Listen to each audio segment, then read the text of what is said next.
Jalan.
Oh, wah ya, wah subur mobil lagi.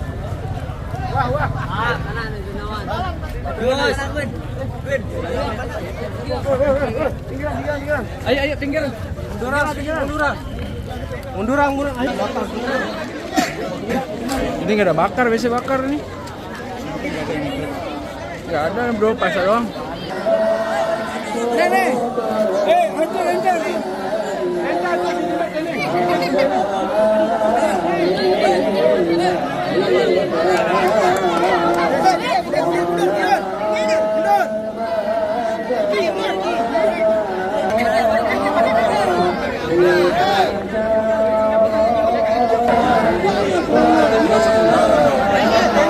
Mohon maaf Pak, kasih jalan.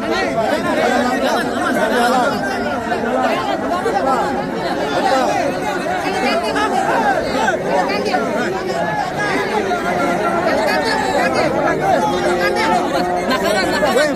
Kasih jalan.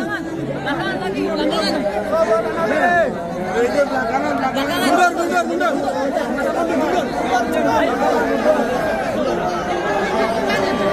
Hop.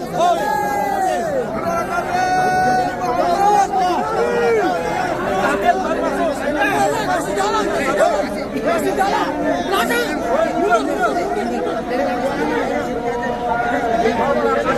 Jangan kita pegang, Habib kasih jalan. Walaupun dia pegang, walaupun kemudian.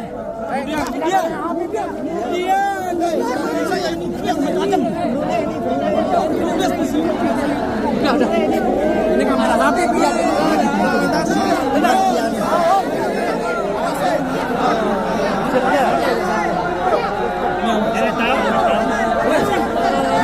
Biasa.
Buka, buka.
وتنزه في صفاته عن كل شيء وتصوير. اللهم صل على سيدنا محمد. Kepada seluruh jemaah, sebelum saya mulai, tolong jangan ada yang ribut. Dan kalau ada yang ngomong di majelis ilmu, dikhawatirkan matinya dalam keadaan su'ul khatimah. Saya tanya, mau ngomong atau mau diam?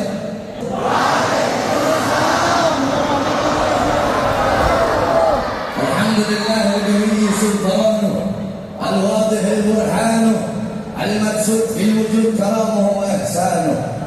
Allahumma salli wa sallim wa barik wa karrim wa adlim ala nur al-anwar wa sirr al-asrar wa diryak al-akhyar wa miftah bab al-yasar sayyidina wa maulana Muhammad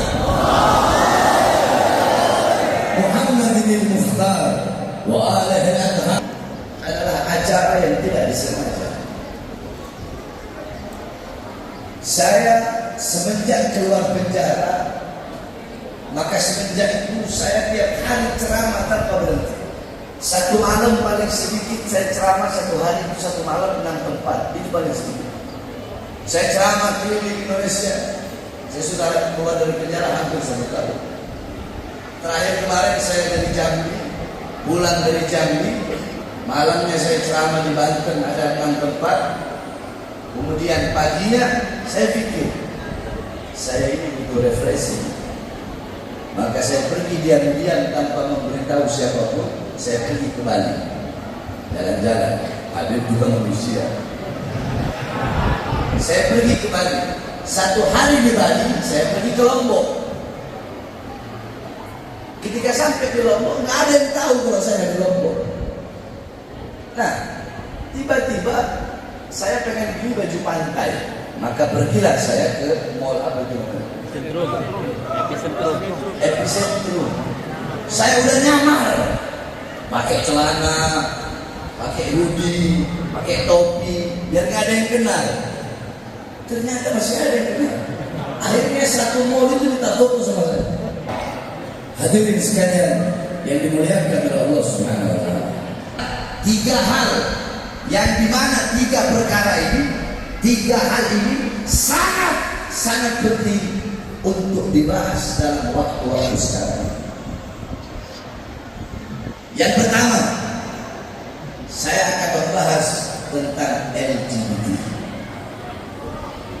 Yang kedua, saya akan membahas tentang capres pemilu. Yang ketiga, baru saya akan membahas tentang Palestina. Jadi, dengarkan baik-baik, pasang telinga, pasang hati, dan dengarkan nasihat yang saya sampaikan. Qala Rasulullah sallallahu alaihi wasallam, la'ana Allah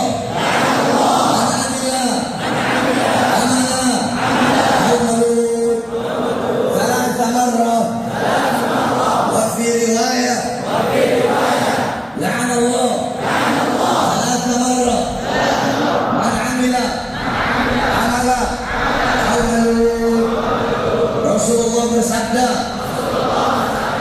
barang siapa yang melakukan perbuatan kaum Nabi Allah Lut, yaitu homo, sodom, lesbi, maka Allah akan melaknatnya dengan 3 kali, 3 laknat.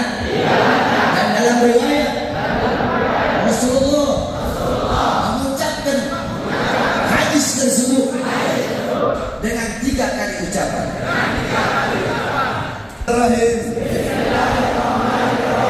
Qala Rasulullah sallallahu alaihi wasallam,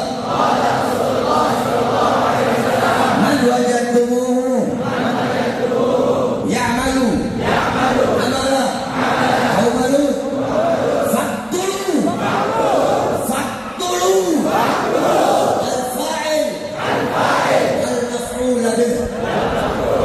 Sadaqar Rasul. Rasulullah bersabda, barang siapa yang menemukan ada orang atau kelompok atau golongan yang melakukan perbuatan amalan kaum Nabi Lut, yaitu homo, yaitu lesbi, maka bunuhlah mereka berdua. Golongan itu, kelompok itu yang menyodomi dan yang disodomi, yang melesbi dan yang dilesbi. Saya tanya, jawab yang keras. Rasulullah suruh apa? Rasulullah suruh apa? Rasulullah suruh apa? Rasulullah suruh bunuh, saudara-saudara. Saya tanya, Rasulullah tegas tidak? Tegas tidak? Tegas tidak? Rasulullah bilang bunuh. Ini yang bilang Rasulullah, man wajadtumuhu ya'malu amala qaum Lut faqtulu al-fa'il wal maf'ul bih. Siapa orang dari kalian umatku, siapa orang daripada kalian yang menemukan orang lagi homo, lagi sodomi, lagi lesbi, bunuh mereka. Yang suruh Rasulullah sallallahu alaihi wasallam. Bahkan di zaman Sayyidina Umar bin Khattab radhiyallahu anhu, beliau pernah mengutus Khalid bin Walid. Ketika beliau mengutus Khalid bin Walid menemukan kelompok homo, dibawa kelompok tersebut. Fa istasyarul ashab, maka para sahabat bermusyawarah, hukuman apa, siksaan apa yang harus diberikan kepada mereka. Maka sahabat bermusyawarah, dan pandangan yang diterima, ijtihad yang diterima, pendapat yang diterima adalah pendapat Imam Ali bin Abi Thalib radhiyallahu anhu. Apa kata beliau? Wallahi lam ya'mal hadzal amal illa ummatan wahidatan. Kata Imam Ali, tidak pernah ada satupun umat dari zaman Nabi terdahulu sampai Nabi akhir zaman yang melakukan perbuatan ini kecuali satu umat, yaitu umat Nabi Allah Lut. Faqad alimtum ma fa'alallahu biha, dan kalian semua tahu wahai para sahabat, siksa apa, azab apa yang Allah timpakan bagi mereka. Ada beberapa azab yang Allah timpakan bagi mereka. Yang pertama, Allah turunkan batu dari neraka Sijil, batu api, sehingga mereka terbakar menjadi abu. Yang kedua, Allah Subhanahu wa taala meruntuhkan langit kepada mereka. Yang ketiga, Allah Subhanahu wa taala memperdengarkan, Allah meledakkan suara yang sangat keras sehingga membuat hati mereka copot dari badannya. Yang kelima, Allah berikan timpaan kepada mereka, yaitu Allah butakan semua penglihatan mereka. Fa'ara, maka menurut pandanganku kata Imam Ali, harikhum binnar, bakar mereka dengan api sebagaimana Allah membakar kaum Nabi Hud dengan api. Saya tanya, para sahabat tegas tidak? Tegas tidak? Tegas tidak? Imam Ali suruh bakar, saudara-saudara. Nah, Indonesia saat ini sedang darurat LGBT. Apa? Apa? Ayo coba sebut sama-sama LGBT. L apa? Sama-sama L apa? G apa? B apa? T apa? Saya jelaskan secara syariat Islam sedikit. Kalau kalian kan sudah tahu lesbi itu perempuan suka sama perempuan, gay lagi suka sama laki. Kemarin pada tanggal 15 yang konser Coldplay. Tanggal 15. Tanggal 15 konser Coldplay di GBK Gelora Bung Karno Senayan. Coldplay, grup band LGBT. Coldplay, beberapa grup band LGBT, sponsor LGBT dunia, saudara-saudara. Datang ke Indonesia, yang paling banyak datang menonton bukan orang Kristen, bukan orang Buddha, bukan orang Hindu, bukan orang Katolik.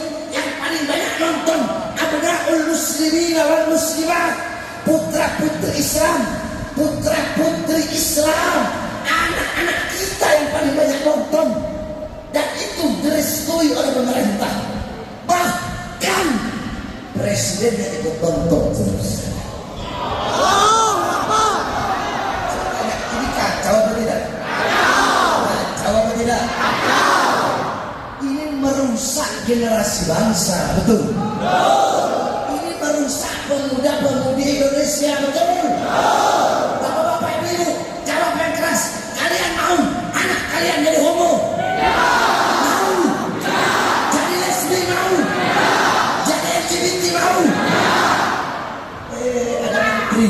Ada menteri. Nama menterinya Sandiaga Uno. Apa kata itu menteri?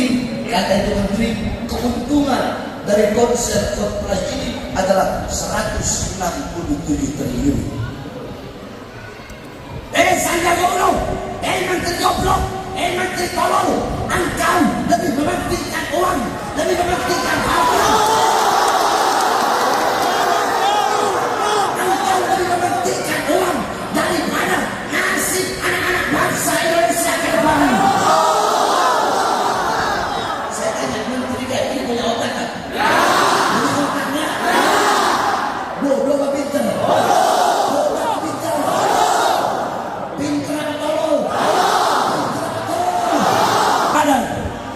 Konser Coldplay, saya akan kerahkan seluruh keamanan untuk menjaga keamanan konser Coldplay. Saudara-saudara, sayang seribu kali sayang, waktu konser itu tanggal 15 saya lagi ceramah di Jambi. 14, 15 sampai 16 3 hari saya ceramah di Jambi. Saya sampaikan, Mahfud MD, kau pasang badan untuk konser LGBT. Demi Allah, andaikan tanggal 15 saya ada di Jakarta, saya yang pimpin perangnya, saya akan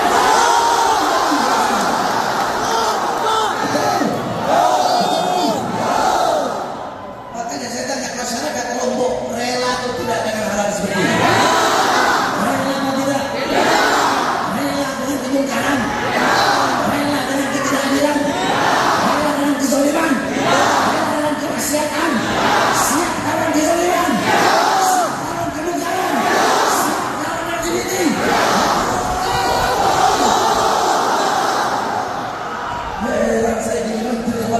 semua. Betul?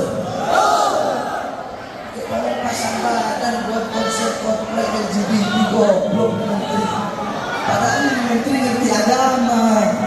Betul? Kiai pertama bagi putra putri kalian adalah kalian sebagai seorang ibu. Baik buruknya anak tergantung daripada ibunya. Saya tanya, waktu anak dengan ibu dan waktu anak dengan bapak lebih banyak siapa? Lebih banyak siapa? Maka yang membentuk sifat, yang membentuk karakter seorang anak itu adalah seorang ibu. Contoh, saya kasih contoh. Dia Hadramut, saudara-saudara. Hadramut di Tarim, kota para ulama, kota para aulia. Hadramut melahirkan para ulama, melahirkan para aulia. Tukang dagang di Hadramut, yang dagang di pasar, yang jualan ikan asin, yang jualan kurma, yang jualan bisnis, yang jualan roti kering. Mereka nggak boleh jualan kalau belum hatam 3 kali kitab Minhajul Talibin yang Imam An-Nawawi. Itu tukang jualan. Jadi mereka harus hatam 3 kali kitab Minhajul Talibin. Nah, ada seorang perempuan namanya Syekhah Al-Amudi. Dia mensyarahkan kitab Minhajul Talibin yang Imam An-Nawawi. Di akhir syarahnya dia memberikan taklif, dia kasih komentar, catatan kaki. Apa catatan kakinya, komentarnya? Tolong kasih maaf, tolong kasih usul, tolong kasih ampun kalau ada kata-kata yang salah dalam pensyarahan ini kitab. Karena aku menyarahkan ini kitab, menulis ini kitab dalam keadaan menyusui anak-anakku. Perempuan di Hadramut nyusuin anak sambil ngarang kitab, sambil nyarahin kitab Minhaj. Enggak heran anak-anak di Hadramut umur 7 tahun sudah hafal kitab Minhaj. Semua tergantung ibu. Al-Habib Ali bin Muhammad Al-Habsyi, Sahibul Maulid, di umur 10 tahun beliau mendapat magom kewalian yang paling tinggi di atas kutub. Apa itu? Roh an-Nabi yang botan, melihat Nabi Muhammad dalam keadaan sadar, dalam keadaan terjaga. Itu beliau dapatkan di umur 10 tahun. Kenapa? Karena ibu beliau Syarifah Alwiyah Al-Jufri, ibu beliau ketika Habib Ali umur 6 tahun, apa kata ibu? Wahai Ali, ibu gak bakal ridho sama kamu. Ibu, Umi gak bakal ridho kalau kamu belum berjumpa dengan kakek kamu Rasulullah. Di umur 8 tahun beliau bermimpi berjumpa dengan Rasulullah. Ketika beliau bermimpi, beliau datang ke ibunya. Umi, Ali bermimpi ketemu Rasulullah. Apa kata Umi? Nggak boleh lewat mimpi. Laisa fil manam. Nggak boleh lewat tidur. Kamu harus ketemu dengan kakek kamu dalam keadaan sadar, dalam keadaan terjaga. Kalau enggak, publik gak bakal ridho. Sampai di umur 10 tahun, ketika beliau sedang khalwat sambil bersolawat, tiba-tiba ada yang mengetuk pintu kamarnya. Ketika dibuka oleh Habib Ali, beliau lihat Rasulullah, sehingga Habib Ali bin Muhammad Al-Habsyi seketika itu juga beliau lumpuh kakinya, sehingga beliau merangkak ke kamar ibunya dan beliau berkata, Umi, Ali sudah berjumpa langsung dengan Rasulullah. Didikan siapa itu? Didikan ibu. Didikan seorang ibu. Syekh Yasin Al-Fadani, tahu? Siapa yang kenal beliau? Muslim dunia, seorang ahli hadis terkenal di seluruh dunia. Beliau kalau bawa hadis, hadasani Syekh, hadasani hatta Rasul sallallahu. Muslim dunia, tetapi tidak ada satupun daripada anak-anak beliau yang menggantikan beliau sebagai hadis. Kenapa? Karena istri beliau adalah seorang pengusaha. Makanya semua anak-anaknya jadi pengusaha. Tidak ada anak-anak beliau yang menjadi pengusaha. Baik, jangan tergantung dari kalian. sekarang ini. Bekerja, saya tanya, buat apa? Jawab, buat apa? Buat anak istri. Buat apa? Buat makan. Mesti kalian tahu. Kalau kewajiban kalian sebagai bapak terhadap anak, sebagai suami terhadap istri, kewajiban kalian hanya nyari nafkah untuk memberi makan jasmani anak istri kalian. Apa bedanya kalian dengan binatang? Kalian belum bangun, binatang udah bangun duluan cari makan untuk anak istrinya selesai. Iya kan? Ada yang lebih penting, ada yang harus lebih kalian utamakan, ada yang harus lebih kalian dahulukan. Apa itu? Memberi makan jiwa, hati, dan ruh anak istri kalian. Apa makanan jiwa? Apa makanan hati? Apa makanan ruh? Makanan jiwa, makanan hati, makanan ruh adalah ilmu. Hati 3 hari gak kena ilmu, hati menjadi mati. Maka tanyakan kepada diri kalian sebagai bapak terhadap anak, sebagai suami terhadap istri, telah berapa lama kalian menjadi sebab hati anak dan istri kalian mati. Jadi ibarat kata anak itu kayak penumpang, istri itu kapal, suami itu nahkodanya. Kalau kapalnya bocor, kapalnya rusak, penumpangnya bakal celaka. Rusak atau tidaknya kapal tergantung nahkod. Jadi kembali lagi kepada kalian, benar nggak dulu? Benar nggak? Baik buruknya anak tergantung, baik buruknya ibu sebagai seorang istri tergantung suami. Makanya dalam Al-Quran Allah katakan, ku anfusakum wa ahlikum naro. Jagalah diri kalian, anak istri kalian, keluarga kalian, saudara-saudara kalian dari api neraka. Bagaimana cara menjaganya? Imam Abdullah bin Abbas berkata, "Allimuhum wa adibuhum din." Caranya cuma satu, didik mereka, ajari mereka dengan pendidikan agama. Paham? Ini yang pertama. Saya ini punya penyakit jantung, ini kadang tusuk-tusuk. Ini saya gak lama lagi. Saya bahas itu ya. Awal tahun itu adalah pemilihan presiden, betul? Betul? Jawab yang keras, betul? Saudara-saudara, Nabi Adam alaihissalam pernah berkata, "Idza aradtum an fi'la syai'an faqaddimu thalathata asya' fa ihda min thalath istashirul akhyar."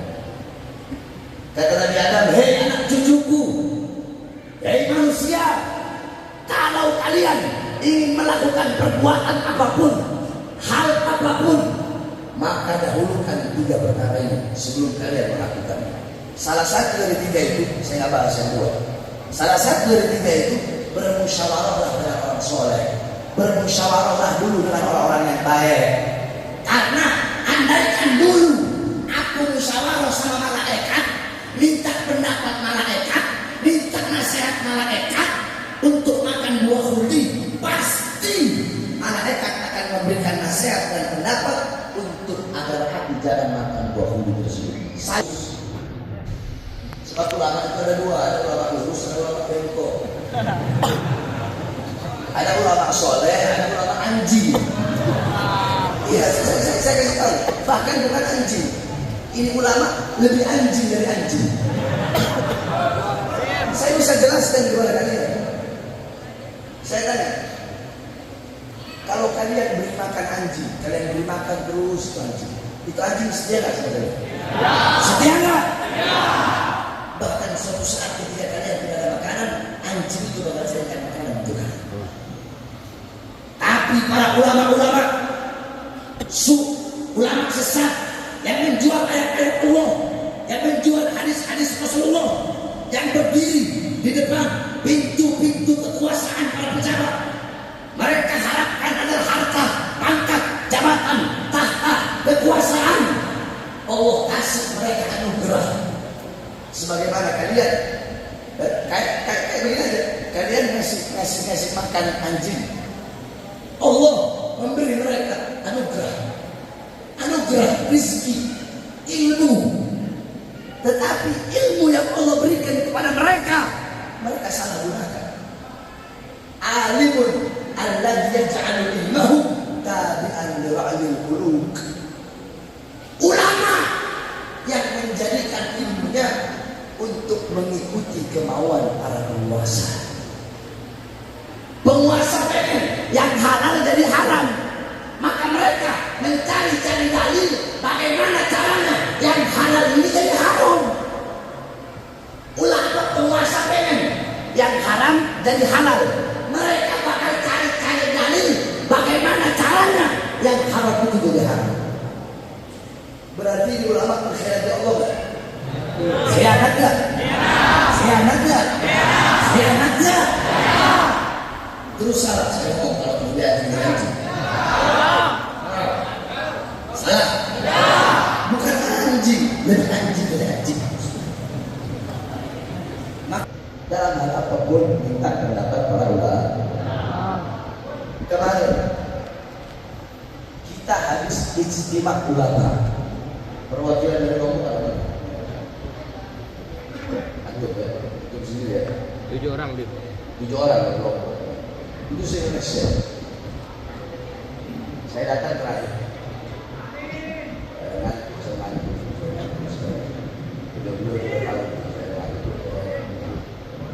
Saya bahkan tidak tahu siapa yang dipilih itu siapa saya. Karena kalau saya pribadi ingat, ya, kata-kata saya jangan disalahkan. Kalau saya pribadi, golput saya pribadi. Tapi saya harapkan bagi kalian itu golput. Kalau saya pribadi golput. Saya pribadi. Ingat ya, saya pribadi. Saya ini paling mahal, yang paling mahal bagi saya kesetiaan.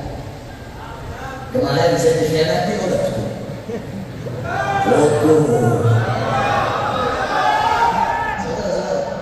kalian kira kami para habaib gila pangkat, gila jabatan, gila tahta, gila kekuasaan? Saudara-saudara, andaikan pangkat, jabatan, tahta, kekuasaan bisa dipegang oleh seekor binatang peliharaan, demi Allah saya nggak rela pangkat jabatan itu dipegang oleh binatang peliharaan saya. Karena kalau begitu hinanya, kalau saya pribadi begitu. Tapi bagi kalian harap jangan.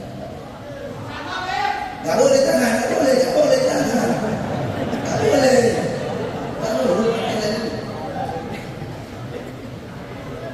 Maka saya menyatakan masyarakat Lombok harus ikut pilihan para ulama. Pilihan para ulama. Sebab ulama itu nggak mungkin mereka salah-salah kalau milih. Betul? Seumpama ada 2 capres baik, 3 capres baik, 4 capres baik, maka dari 4 itu yang dipilih pasti yang paling baik. Betul? Terus kebalikannya, dua-duanya bangsat, 3-3-nya bangsat, 4-4-nya bangsat, maka para ulama yang lurus akan memilih, mereka terpilih yang akan dipilih yang paling ringan kebangsaan.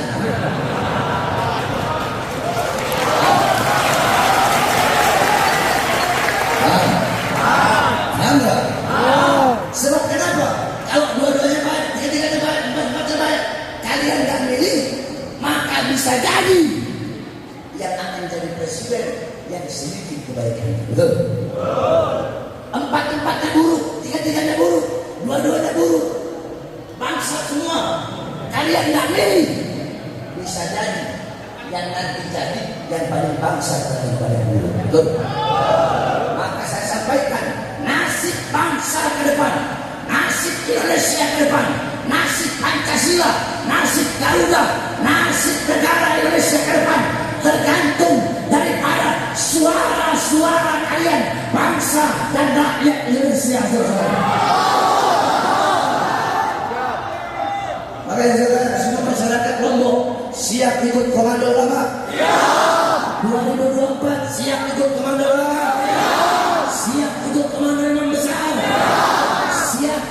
ikut siapapun yang dipilih dalam hasil ijtima ulama? Siap memenangkan? Siap memenangkan?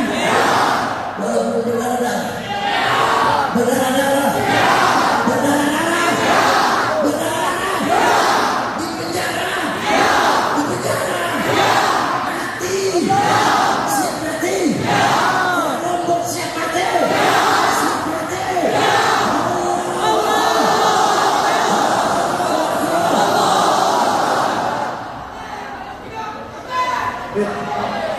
Kenapa harus golput?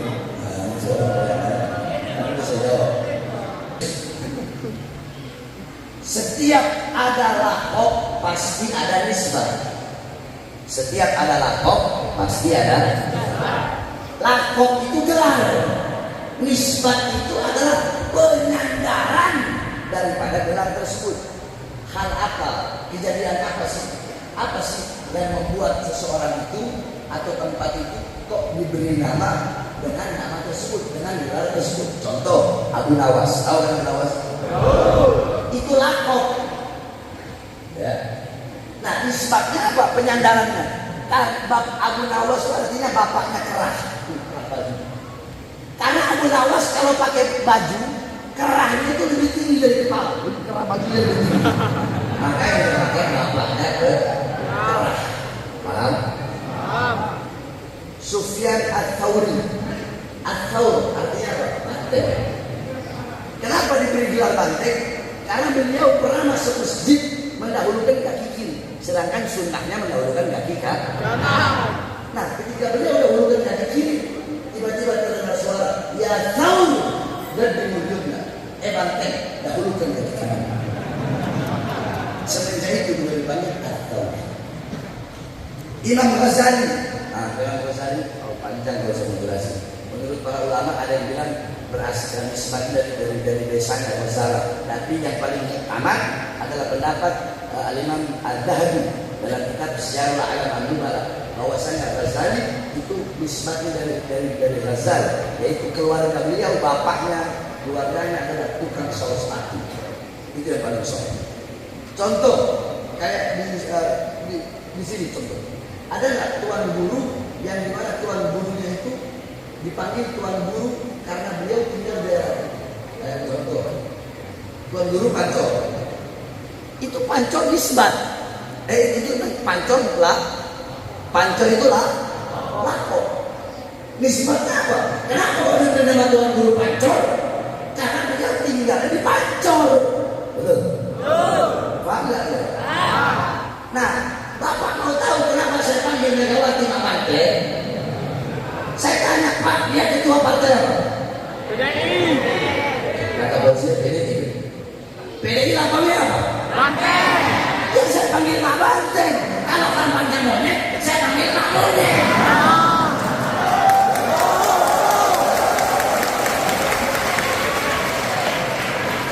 Masyarakat Melayu Rempang, tanah yang telah mereka tinggali selama ratusan tahun, tanah bapak mereka, kakek moyang mereka, mau digusur atas nama negara. Menterinya goblok Bahlil atau Bahlul. Kalian ini pejabat aparat, kalian ini, kami rakyat, kami masyarakat, kami ibu kandung kalian. Jangan kalian seenak-enaknya dengan kami, jangan mentang-mentang kalian punya pangkat, punya jabatan, kalian punya senjata, terus mau main hakim sendiri, terus mau berbuat tidak adil kepada kami. Kalau kami yang mengangkat kalian, maka kami juga yang bisa menurunkan kalian dari musuh. Seenak-enaknya semalam dia kurang ajar kalian. Mentang-mentang pejabat punya pangkat, punya jabatan, kalian bikin saya takut. Makanya kenapa saya kok 9 kali masuk penjara? Kenapa? Karena saya menyampaikan kebenaran, menyampaikan keadilan. Yang saya bela rakyat yang susah, rakyat yang kecil, rakyat kelaparan, rakyat yang susah, para nelayan-nelayan, para petani-petani yang tidak mendapatkan keadilan. Saudara-saudara, nggak ada dalam sejarah Ustaz Kiai Habib yang pernah Belambangan, penjara nomor 1 di Indonesia. Di tengah laut, ruangan cuma 1 meter. Di borgol tanah saya. Borgol tangan nyambung ke borgol perut. Dari borgol perut nyambung ke borgol kaki. Saya penjahat. Saya penjahat. Saya koruptor. Saya pembunuh. Saya bandar narkoba. Saya bandar orang rakyat. Saya merugikan negara.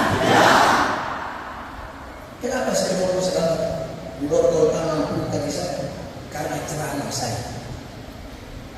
Apa isi ceramahnya? Waktu itu saya baru keluar penjara. Baru keluar penjara. Siap saya keluar, malamnya saya ceramah. Dan saya tahu kalau saya ceramah ini pasti saya bakal ditangkap besok. Apa saya bilang? Saya bilang, "Hei Presiden, kenapa rakyat kalian kurung dalam rumah, tapi tidak kalian berikan kebutuhan pokoknya?" Itu kata pertama. Kata kedua, "Hei Presiden, hei para pejabat, hei aparat, kenapa warung-warung kecil di pribumi kalian paksa untuk tutup, tapi mall-mall milik asing tetap buka di masa corona?" Hei pejabat, hei aparat, kenapa di masa corona pengangguran sangat banyak, tapi tenaga kerja dari Cina terus kalian kirim ke daerah Morowali dan Polewali Mandar? Itu ceramah katanya dianggap meresahkan. Saya tanya, itu meresahkan? Itu meresahkan atau pembelaan? Jawab, meresahkan atau pembelaan? Meresahkan atau pembelaan? Itu katanya provokasi. Itu provokasi. Provokasi. Meresahkan. Meresahkan. Meresahkan bagi pejabat-pejabat anjing yang suka anu luar rakyat.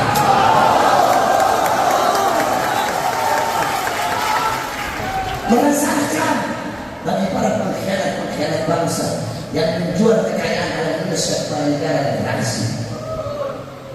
Sudah bilang mulut saya kayak alkohol. Saya tanya, kulit kalau nggak ada luka kena alkohol sakit apa ini? Kalau ada luka. Nah, pejabat kalau baik, soleh, mau saya ngomong apapun hatinya adem. Karena dia soleh, baik, ada luka. Tapi kalau pejabat bangsa, pejabat biadab, kena mulut saya luka. Sehingga bagaimana caranya? Bahwa muslim harus dipenjara, atau ditembak, atau diracun, atau dibunuh. Berkali-kali saya berusaha mencoba dibunuh. Kenapa? Karena saya berjuang untuk kalian.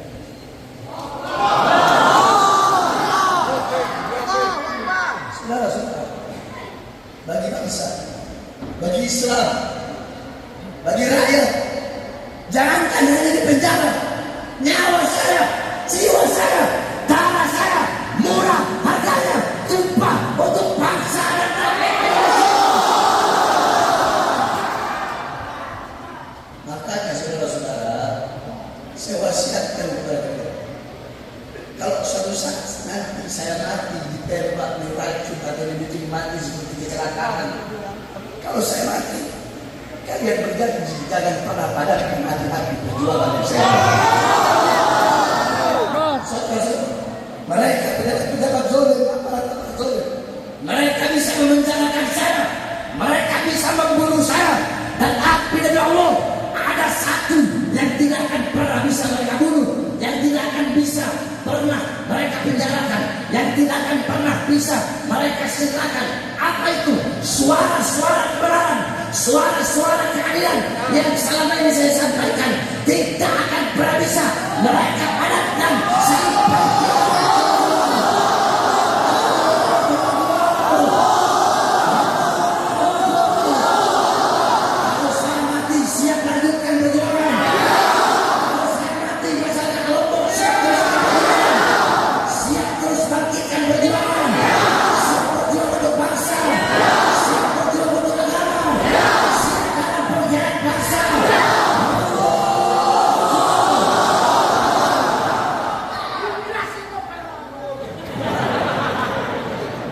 ikut komandan yang besar?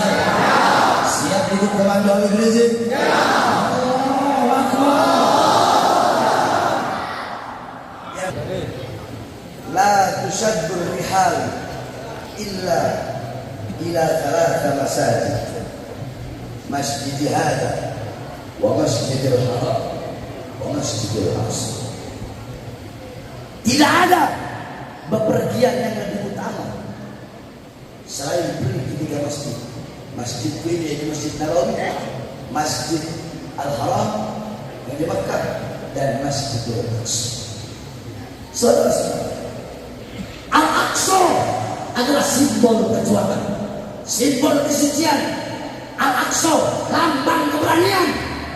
Saudara-saudara, Al-Aqsa bukan hanya milik umat Islam Palestina, tetapi Al-Aqsa adalah milik seluruh umat Islam dunia, termasuk kita umat Islam Indonesia.